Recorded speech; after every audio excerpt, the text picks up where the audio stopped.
Let's talk about grain fillers, sanding sealers, seal coats, and pre-stain conditioners. How to choose the best products for your project.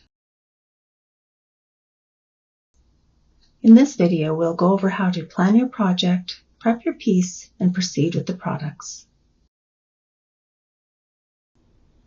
First, you have to decide what you want your project to look like. How do you want your final project to look?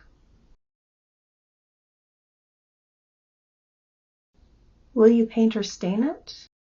Do you want the grain's texture to show through the finish? If staining, is the wood prone to blotching? Will you paint or stain?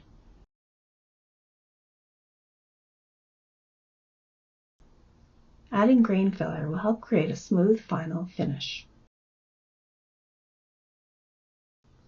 If you are staining your project, you need to know that wood species like maple and birch are prone to blotching when using a penetrating stain. Proper preparation is key to a professional outcome. Remove the old finish unless painting and the original finish is stable.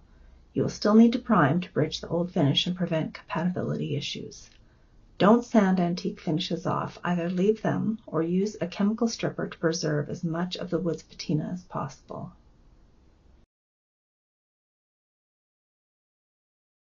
Once properly prepped, you can proceed.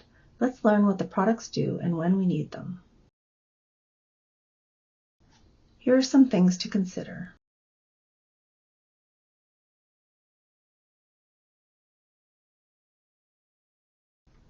If painting and you want a smooth finish, try using a grain filler, then priming and painting. When staining, you can use the grain filler before or after the stain, depending on the products used and the desired outcome. You may need to use a seal coat between the stain and filler or vice versa.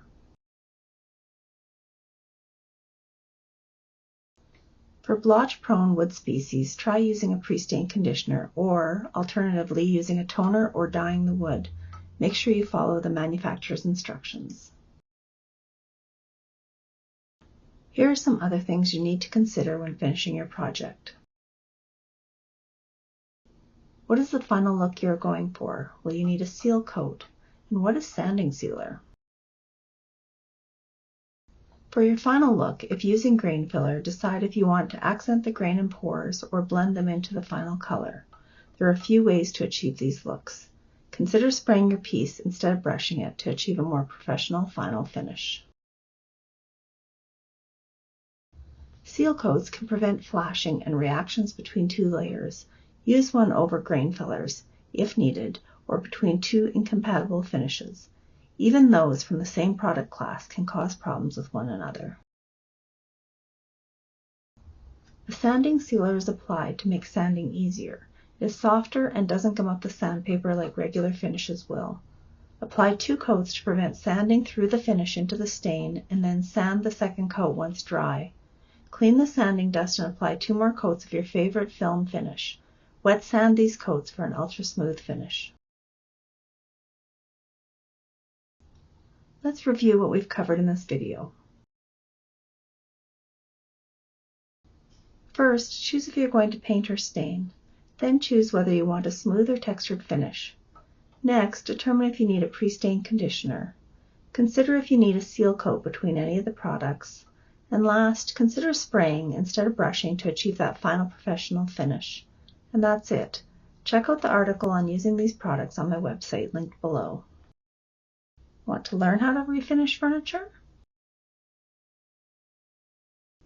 You can check out my Furniture Flipping 101 program on furnitureflipping101.ca. Scan the QR code to head over there. See you in class!